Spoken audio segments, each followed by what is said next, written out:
میں اس وقت ایک مشکل میں پڑ گیا ہوں، وہ یہ ہے کہ اس اجتماع کا آغاز کرتے ہوئے ہمارے عزیز صدر نے نظام تعلیم اور موجودہ طلباء کی نسل کی مشکلات کا ذکر کیا ہے، اور یہ ہے میری بڑی دلچسپی کا موضوع، لیکن آج کی اس مجلس کا جو موضوع تجویز کیا گیا ہے وہ کچھ اور ہے، اور اس سے ہٹ کر میرے لیے اس وقت کچھ کہنا بڑا مشکل ہے۔ تاہم میں کوشش کروں گا کہ اصل موضوع بحث کے اندر اس مسئلے سے بھی بحث کروں، کیونکہ اس سے اس کا بڑا گہرا اور قریبی تعلق ہے۔ آج کے موضوع بحث میں بھی یہ دلچسپ صورتحال ہے کہ تقریر ہے بزبان اردو اور موضوع بحث ہے بزبان انگریزی، یعنی اسلام ٹوڈے۔ اس لیے مجھے پہلے اسی مسئلے پر بحث کرنی ہے کہ اس موضوع بحث کا مدعا کیا ہے اور اس کا دائرۂ بحث کس حد تک وسیع ہے، کیا حدود ہیں اس کے دائرۂ بحث۔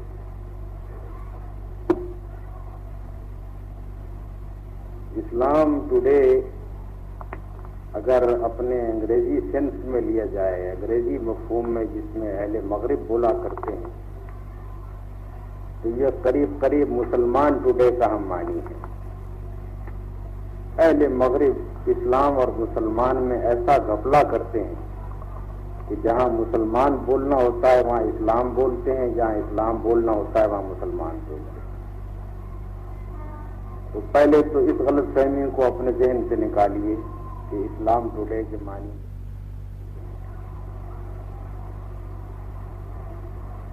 اس کے بعد دوسرا مفہوم جو اسلام ٹوڈے کا لفظ سن کر آدمی کے ذہن میں آتا ہے وہ یہ ہے کہ آج کا اسلام اس معنی کے لحاظ سے عنوان بالکل مہمل ہو جاتا ہے، اس لیے کہ اسلام کے لیے ٹوڈے اور ٹمارو اور یسٹرڈے کا کوئی مفہوم نہیں۔ اسلام ایک ازلی اور ابدی چیز، ایک ایسی حقیقت ہے کہ 5 ارب سال پہلے بھی وہی حقیقت تھی اور 5 ارب سال بعد بھی وہی حقیقت رہے گی۔ 5 ارب سال پہلے بھی یہ حقیقت تھی کہ اس کائنات کا ایک ہی خدا ہے، اور 5 ارب سال بعد بھی یہی حقیقت رہے گی کہ اس کا ایک خدا ہے۔ یہ ازلی اور ابدی حقیقت ہے کہ مخلوق کا کام خالق کی بندگی کے سوا اور کچھ نہیں ہے۔ جب بھی کوئی مخلوق پائی جائے گی لامحالہ خالق کی بندگی ہی اس کا ایک کام۔ تو اس وجہ سے جہاں تک اسلام کا تعلق ہے اس کے بارے میں ٹوڈے اور ٹمارو اور یسٹرڈے کا کوئی سوال پیدا نہیں۔ اب اگر اس عنوان کے کوئی معنی ہو سکتے ہیں تو وہ 2 ہی ہیں۔ ایک معنی یہ ہے کہ اسلام کے ساتھ مسلمان کا طرز عمل آج کیا ہے، مسلمان اپنی زندگی میں اسلام کے بارے میں کیا رویہ رکھتے ہیں اس زمانے میں، یہ چیز اس عنوان کے تحت زیر بحث آ سکتی ہے۔ دوسری چیز اگر کوئی اس عنوان کے تحت زیر بحث آ سکتی ہے تو وہ یہ ہے کہ اسلام کو آج کی دنیا قبول کر سکتی ہے یا نہیں کر سکتی ہے تو کیسے کر سکتی ہے، اور کوئی شخص اگر بہت زیادہ آگے بڑھ کر اس میں کچھ اور معنی لینا چاہے تو یہ بھی لے سکتا ہے کہ اسلام آج قابل عمل ہے کہ نہیں۔ یہی دو سوال اس کے مفہوم میں آتے ہیں اور میں ان دونوں سوالات پر ترتیب وار آپ کے سامنے کچھ اپنے خیالات عرض کروں گا۔ جہاں تک اس بحث کا تعلق ہے کہ اسلام کے ساتھ مسلمانوں کا آج کیا طرز عمل ہے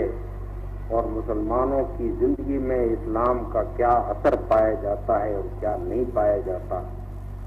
اور مسلمان اسلام کے بارے میں آج کیا رویہ رکھتے ہیں، اس چیز کو سمجھنے کے لیے بالکل ناگزیر ہے کہ آپ اسلام یسٹرڈے پر بھی نگاہ ڈالیں، کیونکہ ہم آج جو کچھ ہیں وہ گزشتہ کل کے نتیجے میں، اور جو کچھ آئندہ ہونے والے ہیں وہ آج جو کچھ حالت ہے اس کے نتیجے میں ہوں۔ تو اسلام کے بارے میں مسلمانوں کا کل کیا رویہ تھا، اس کو سمجھنا ضروری ہے تاکہ ہم یہ معلوم کریں کہ آج جو ہمارا رویہ ہے وہ کن چیزوں کے نتائج کی بنا پر ہے، اور اسی سے پھر یہ نتیجہ معلوم ہوگا کہ کل کیا مستقبل ہونے والا ہے ہمارا اس مسئلے میں۔ اس لیے کچھ تھوڑا سا اپنی تاریخ کا ہمیں جائزہ لینا پڑے۔ ہم مسلمان اپنی تاریخ کے دوران میں 3 بڑے مرحلوں سے گزرتے ہوئے آ رہے ہیں، اور اس وقت ہم ایک چوتھے مرحلے میں۔ ہماری تاریخ کا سب سے پہلا مرحلہ وہ تھا جب کہ اسلام کا آغاز ہوا۔ ایک شخص واحد اللہ تعالی کی طرف سے مامور کیا جاتا ہے اس بات کے لیے کہ وہ اللہ کی توحید اور آخرت کے عقیدے اور رسالت کے اتباع، ان 3 بنیادوں کے اوپر انسانی زندگی کی تعمیر کے لیے کوشش کرے۔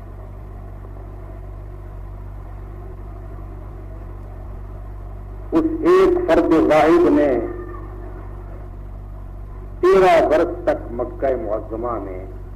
اس دعوت کو خلق خدا کے سامنے پیش کیا، اور محض الفاظ سے پیش نہیں کیا،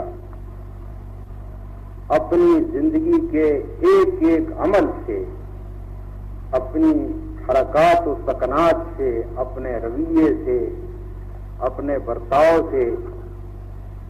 ایک ایک چیز سے اس شخصیت کبریٰ نے اس بات کا مظاہرہ کیا کہ اسلام کس قسم کا انسان چاہتا ہے، کس قسم کے اخلاق بنانا چاہتا ہے، کیسی سیرت کی تعمیر کا طالب ہے، کیا رویہ اس دنیا کی زندگی میں ایک ایسے شخص کا ہونا چاہیے کہ جو اسلام کو مانے اور قبول کرے۔ جو کچھ رسول اللہ صلی اللہ علیہ وسلم نے لوگوں کے سامنے پیش کیا، اس چیز کا مجسم نمونہ آپ خود تھے، اور اس دعوت کو اور اس نمونے کو دیکھ کر خلق خدا میں سے وہ لوگ آپ کے ساتھ شامل ہوتے چلے گئے جنہوں نے پوری ایمانداری اور پورے اخلاص اور پورے فہم اور پورے شعور کے ساتھ اس چیز کو سمجھ کر قبول کی۔ ناسمجھی کے ساتھ کوئی ایک آدمی بھی نبی صلی اللہ علیہ وسلم کے ساتھ نہیں، اور جب کوئی ایک شخص آیا اور خوب سوچ سمجھ کر آیا تو پھر اس نے اپنی زندگی کو ٹھیک ٹھیک اس کے مطابق ڈھالا، جس سانچے میں رسول اللہ صلی اللہ علیہ وسلم کی پیش کردہ دعوت چاہتی تھی کہ وہ ڈھلے۔ یعنی اس 1313 برس کی مدت میں جو مکہ معظمہ میں لوگ اسلام لائے تھے، ان میں سے ایک ایک آدمی کی زندگی میں عملاً وہ انقلاب ہوا تھا جو اسلام چاہتا۔ اور صرف یہی نہیں کہ وہ عملاً انقلاب ہوا، بلکہ اس انقلاب کے راستے میں جتنی طاقتیں مزاحم تھیں ان سب کے ساتھ انہوں نے مجاہدہ کیا، کشمکش کی۔ بڑی سے بڑی قربانیاں جو ممکن ہے اس سلسلے میں انہوں نے دی، بڑے سے بڑے جو نقصانات تھے ان کے لیے انہوں نے برداشت کی، اس لیے کہ ان کے نزدیک دنیا کی سب سے بڑی ویلیو وہ تھی جو اسلام کے ذریعے سے انہیں ملی تھی، جس کے اوپر وہ دنیا کی کسی اور چیز کو قربان کرنے کے لیے تیار نہیں تھے، اور ہر چیز کو اس کے اوپر قربان کر دینے کے لیے تیار تھے۔ اس 13 برس کی مدت میں جو مختصر گروہ آپ کے ساتھ ہوا، اس کو لے کر آپ مدینہ طیبہ منتقل ہوئے، اور مدینہ طیبہ میں ایک بہت چھوٹی سی ریاست وجود میں آئی، جس کا رقبہ شاید آپ کے ناظم آباد کے رقبے کا 1/4 ہے، اور جس کی آبادی آپ کے ناظم آباد کی آبادی کی بنسبت شاید 20واں حصہ ہو۔ اتنے چھوٹے ایک علاقے میں ایک ریاست قائم ہوتی ہے، اور وہ پورے عرب کو چیلنج کرتے ہیں۔ ایک طرف پورا عرب ہے اور ایک طرف وہ چھوٹی سی ایک ریاست ہے کہ جو ایک نہایت محدود رقبے میں ہے اور جس کی آبادی چند ہزار سے زائد ہے۔ اس ریاست میں رسول اللہ صلی اللہ علیہ وسلم پوری طرح سے جیسی مسلم سوسائٹی ہونی چاہیے ویسی بنا کر آپ نے دکھایا۔ اسلام جیسا عدل چاہتا ہے ویسا وہاں کر کے دکھایا کہ اسلام جس قسم کے اخلاق چاہتا ہے ان اخلاق کو وہاں کے معاشرے میں رائج کر کے دکھایا کہ اسلام کس طرح کا معاشرہ چاہتا ہے۔ اسلام معاشی زندگی میں جو اصلاح کرنا چاہتا ہے، آپ نے وہاں اس اصلاح کو نافذ کر کے دکھایا کہ یہ نظام معیشت ہے کہ جو جس کی دعوت لے کر ہم اٹھے۔ غرض یہ ہے کہ ایک ایک وہ چیز کہ جس کے لیے اسلام دعوت دیتا تھا وہ چیز وہاں عملاً نافذ کر کے دکھائی۔ یہ جو تاریخ کا حیرت انگیز واقعہ ہے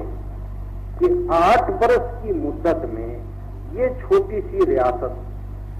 کہ جو چند مربع میل پر مشتمل تھی اور چند ہزار انسانوں پر مشتمل تھی، یہ پورے عرب پر کیسے چھا گئی؟ 8 برس کے اندر پورا عرب کیسے مسخر ہو گیا؟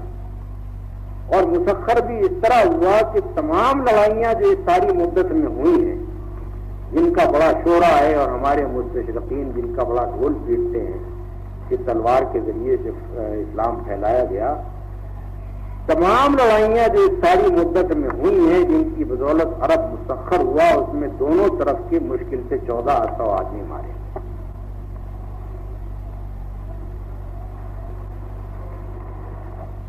وجہ صرف یہ تھی کہ جب تک رسول اللہ صلی اللہ علیہ وسلم زبان سے دعوت دے رہے تھے، بہت کم لوگ ایسے تھے کہ جن کی زبان سمجھ میں وہ زبانی دعوت آتی۔ بہت زیادہ اعلیٰ درجے کی ذہانت رکھنے والے، بہت اعلیٰ درجے کا فہم اور شعور رکھنے والے، اور ایسے لوگ کہ جن کو اللہ تعالیٰ نے یہ توفیق عطا فرمائی تھی کہ تعصبات جاہلیت سے پاک ہو کر رائے قائم کریں، صرف ایسے ہی لوگ اس وقت اس زبانی دعوت پر ایمان لاتے۔ لیکن جس وقت عملاً ایک معاشرے میں اسلام کا قانون نافذ کر دیا گیا،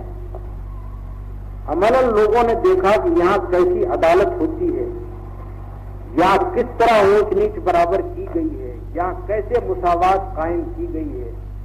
یہاں کس طرح سے معاشی زندگی کے مشکلات کو اور الجھنوں کو رفع کیا گیا ہے، یہاں کتنا پاکیزہ، کتنا ستھرا، کتنا اعلیٰ درجے کا ایک معاشرہ تیار کیا گیا ہے کہ جو تمام اخلاقی گندگیوں سے پاک ہے، تو ایک اندھے آدمی کے لیے بھی مشکل ہو گیا کہ وہ سامنے جو روشنی موجود ہے اس کا وہ انکار کرے۔ بہت ہی کوئی ہے کہ جس کی آنکھیں پھوٹی ہوئی تھیں وہی اس وقت پھر منکر باقی رہ گیا، ورنہ وہ لوگ کہ جو رسول اللہ صلی اللہ علیہ وسلم کے خلاف کٹ کٹ کے لڑے تھے آخرکار وہ سب قائل ہوئے۔ خالد ابن ولید قائل ہوئے اور اکرمہ بن ابی جہل قائل ہوئے اور عمرو بن عاص قائل ہوئے، حتیٰ کہ ابو سفیان قائل ہوئے۔ جتنے لوگ تھے کہ جو کٹ کٹ کے لڑے تھے آخرکار وہ اس بات کے قائل ہو گئے کہ ہاں یہ حق ہے۔ اپنی آنکھوں سے انہوں نے اس کو دیکھ لیا، چلتے پھرتے حق کو دیکھ لیا۔ پورے معاشرے میں جب اسلام چلتا پھرتا ان کو نظر آیا اور کام کرتا نظر آیا، پھر ان کے لیے انکار کرنا ممکن نہ رہا کہ یہ حق ہے۔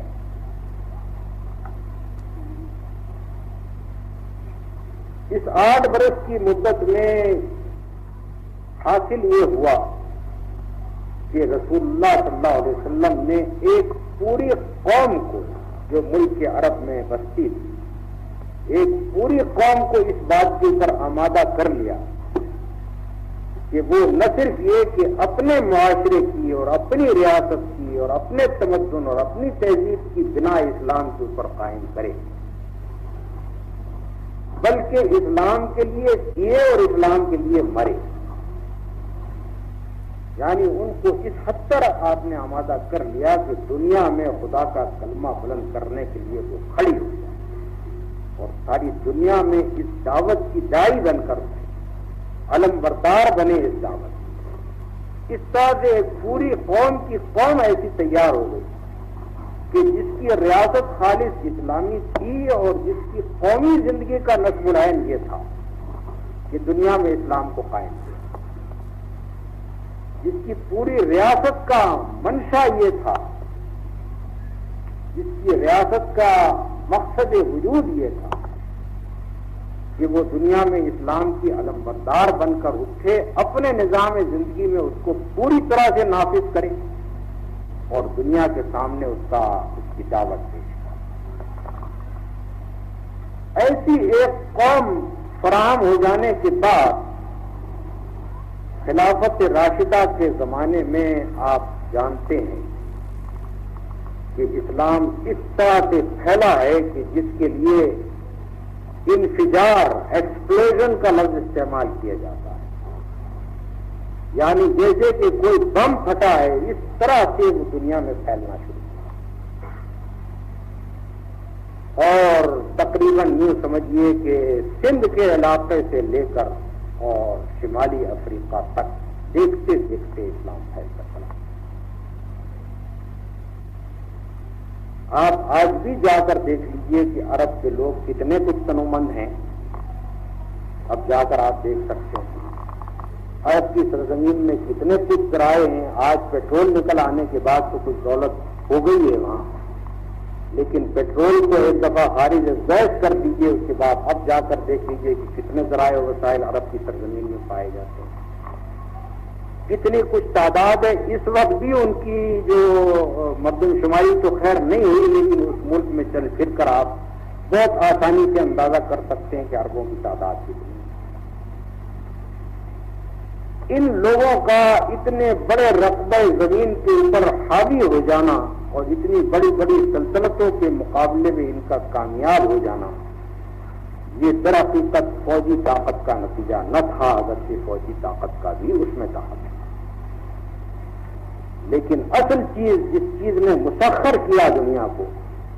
وہ ایک ایک مسلمان کا رویہ تھا جو صلح اور جنگ اور ایڈمنسٹریشن ہر چیز میں ظاہر ہوتا تھا۔ ایران اور روم کے ماتحت جو لوگ رہے تھے انہوں نے اپنی آنکھوں سے کیا مانی، کبھی اپنے تصور میں وہ گورنر نہیں دیکھے تھے جو سڑکوں کے اوپر پیدل چلے اور جو عام انسانوں کی طرح متوسط قسم کے بلکہ متوسط طبقے کے مکانات سے بھی زیادہ گرے ہوئے مکانات میں رہیں، جن کے دروازے ہر وقت اس بات کے لیے کھلے ہوں کہ جس آدمی کو بھی کوئی شکایت ہو آئے ان کے پاس۔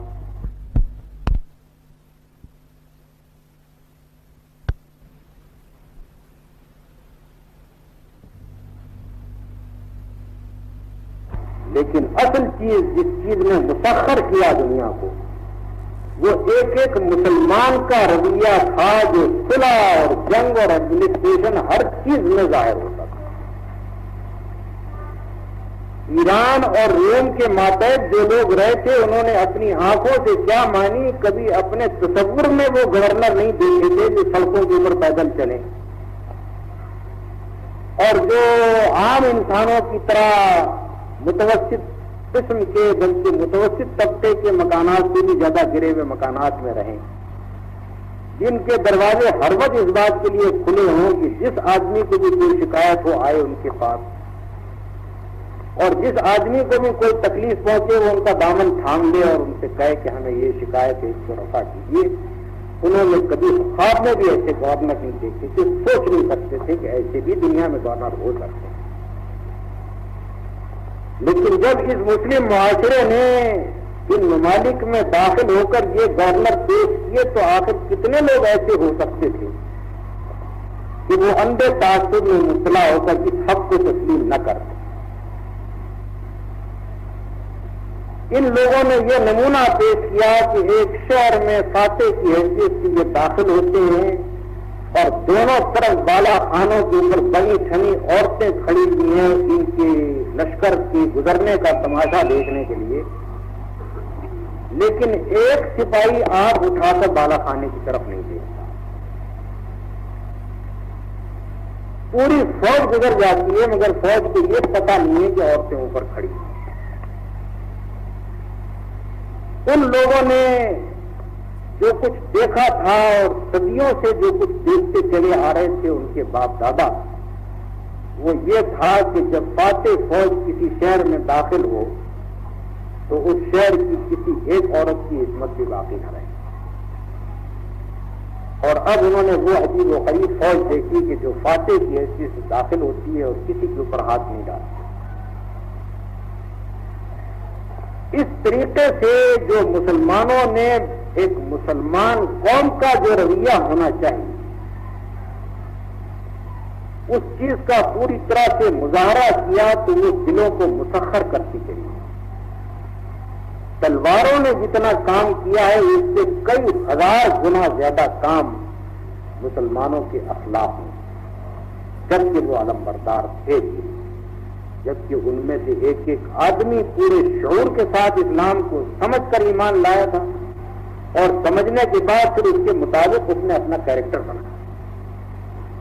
جب وہ اسلام کے عملی نمائندے تھے اس وقت یہ اثرات تھے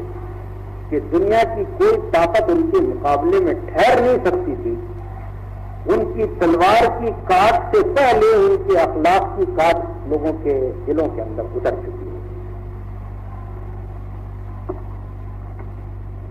یہ ایک دور تھا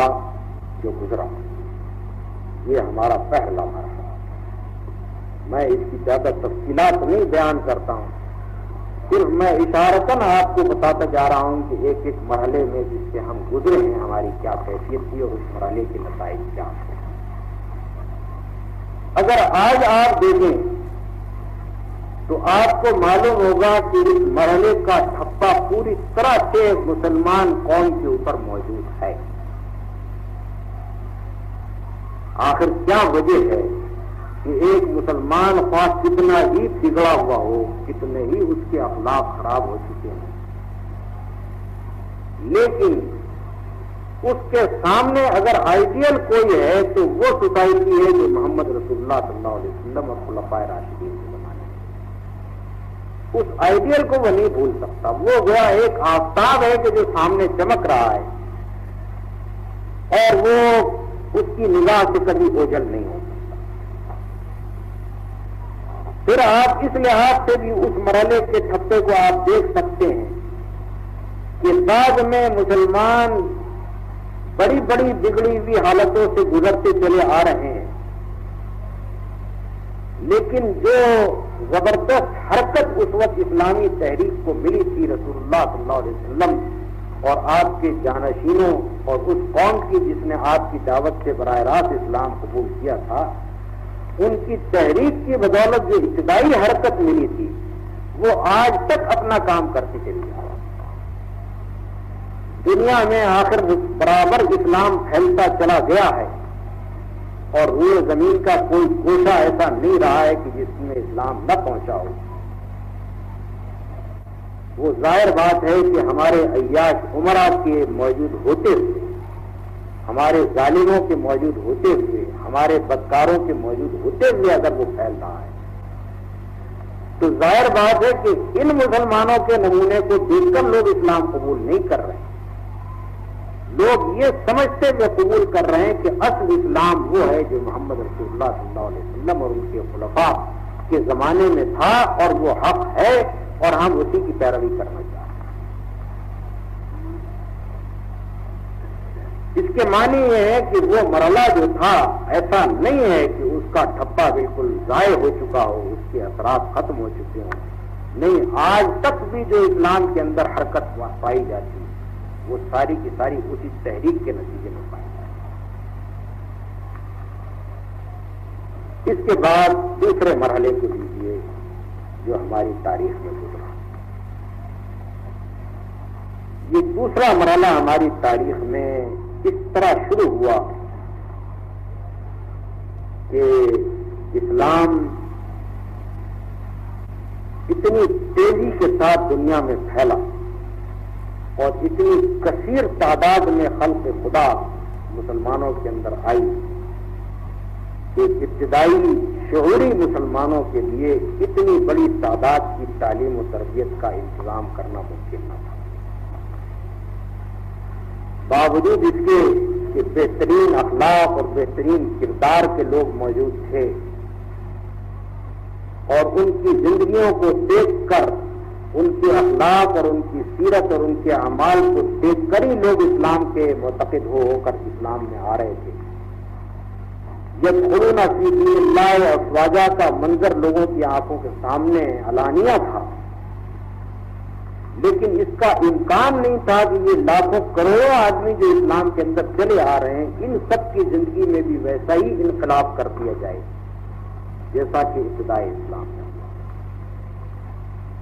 اس کی وجہ سے آہستہ آہستہ مسلمانوں کی آبادی میں ایسے مسلمانوں کی تعداد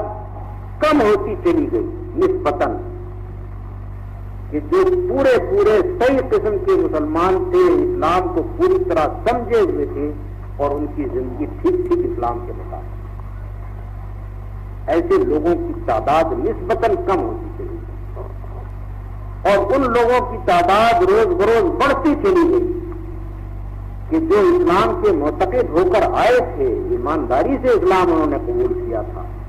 مگر ان کے کیریکٹر، ان کی سیرت، ان کی کردار ٹھیک اس سانچے میں ڈھل نہیں سکتے، اور جن کو پوری طرح سے اس دین کا فہم، اس کے اندر تفقہ حاصل نہیں ہوا۔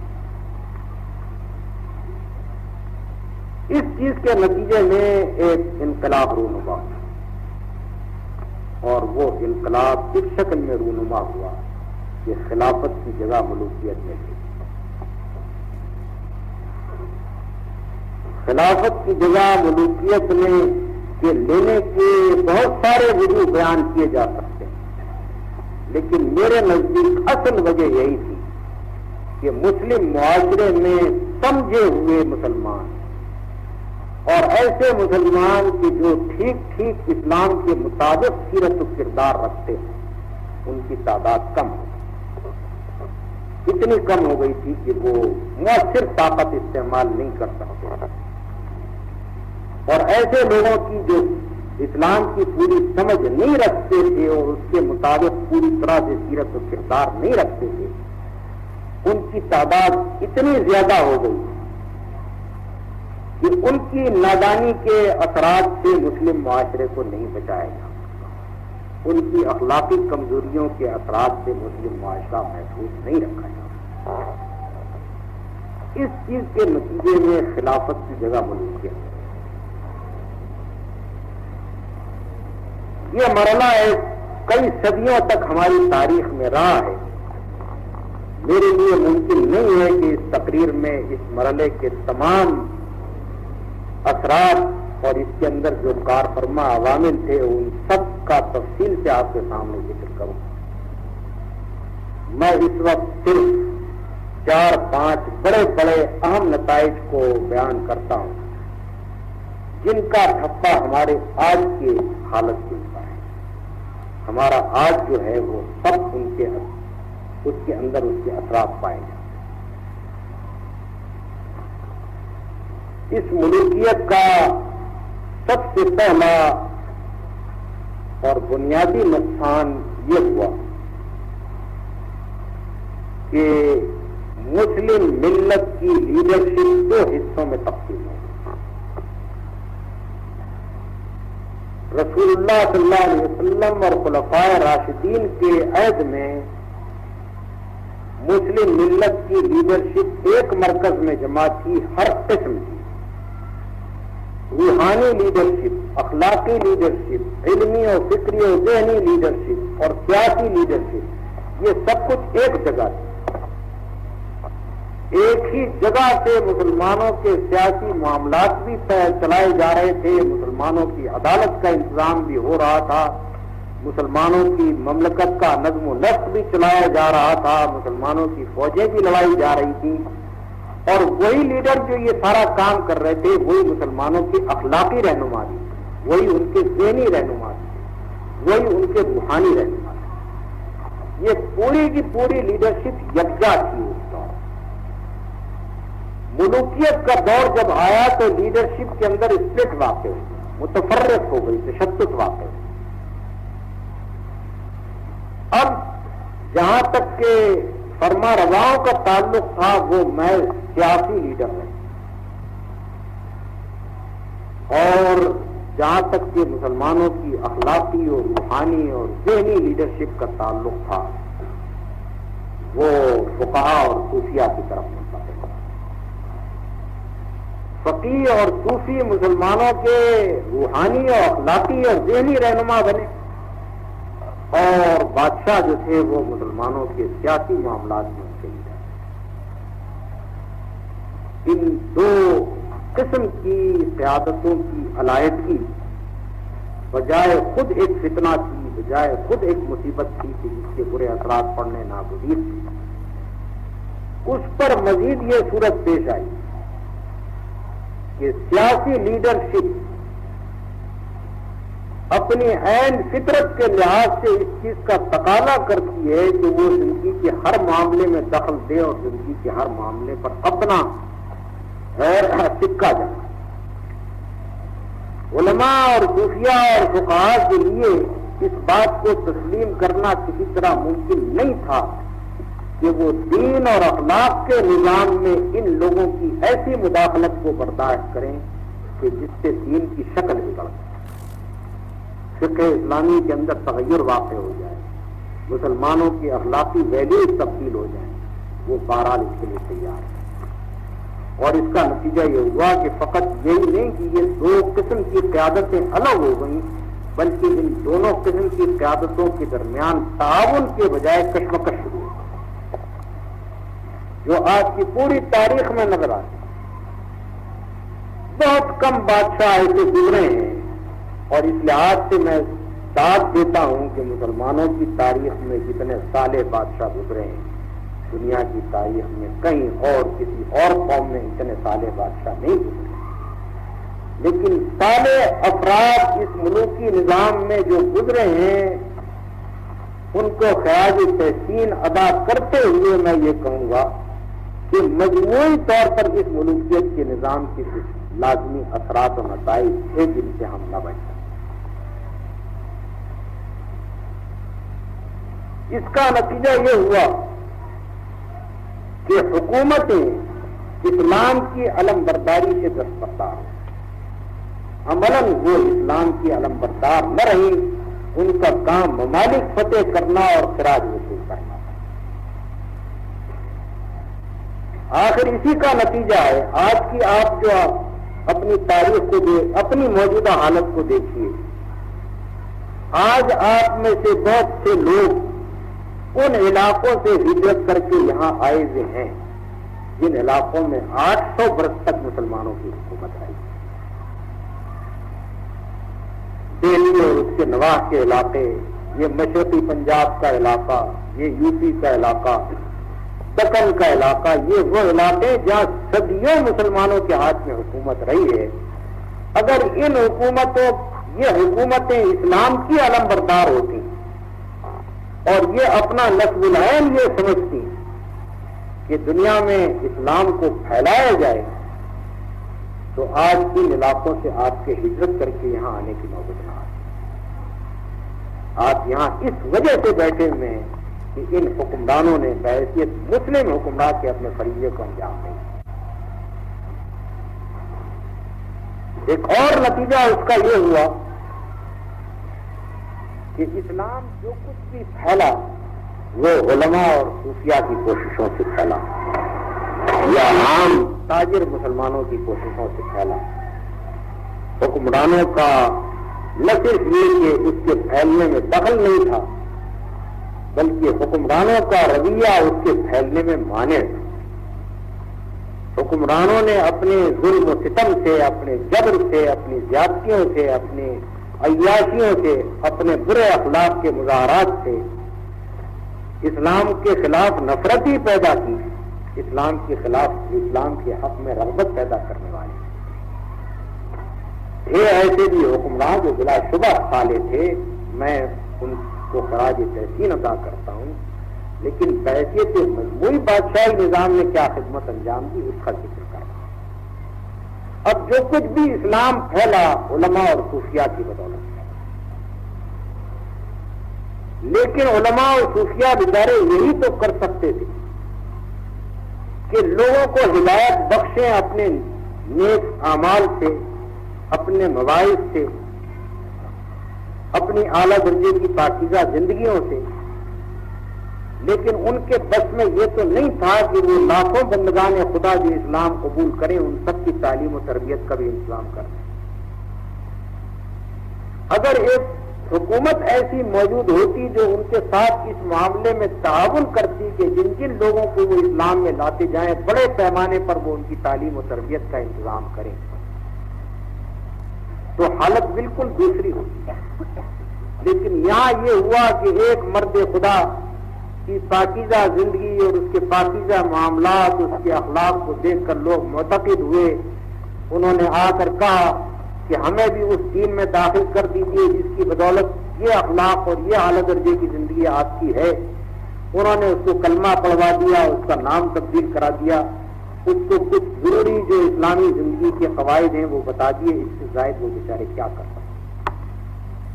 حکومتوں نے اس معاملے میں اپنے کسی فرض کو محسوس کیا۔ عمرا نے اپنے اپنے زمانوں میں اوقاف کیے، تعلیم کے انتظام کیے، مدارس قائم کیے، لیکن جب تک کہ حکومت اس معاملے میں اپنی ذمہ داری نہ محسوس کرتی اور عام آبادی کی تعلیم کی فکر نہ کرتی، اس وقت تک ظاہر بات ہے کہ وہ لوگ کہ جو اسلام قبول کر رہے تھے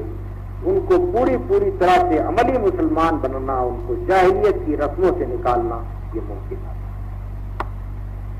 آج آپ جس حال میں ہیں اس حالت میں بھی وہ ٹھپا پایا جاتا ہے جو اس مرحلے کا تھا۔ آپ کی عام آبادیوں میں کروڑوں مسلمان ہیں، لیکن آپ دیکھتے ہیں کہ ان کے اندر کتنی جہالت کی رسمیں ہیں، کس قدر اسلام کے شعور سے لوگ خالی ہیں۔ مسلمان ہوتے ہوئے کتنی ہندویت لوگوں کی زندگیوں میں ہے، اور کتنے بدھ مذہب کے اثرات لوگوں کی زندگیوں میں ہیں،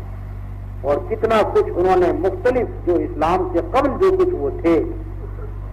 اس زمانے کی سوسائٹی کے کتنے کچھ اثرات اپنے اندر رکھ چھوڑے ہیں۔ یہ آج بھی آپ کی زندگی کے اندر اس کا ٹھپا موجود ہے، اس کے اثرات ہیں۔ یعنی آپ کا جو آج ہے یہ اس کل کے نتائج ہیں۔ پھر اس دور کی خرابیوں میں سے ایک خرابی یہ رونما ہوئی کہ مسلمانوں کے اندر نسلی اور قبائلی اور وطنی عصبیتیں ابھرنے لگیں۔ یہ بیماری بنی امیہ ہی کے زمانے میں ابھر چکی ہے، اور اس کے بعد برابر یہ مسلم سوسائٹی میں ایک وبا کی طرح سے رونما ہوتی رہی۔ بار بار جیسے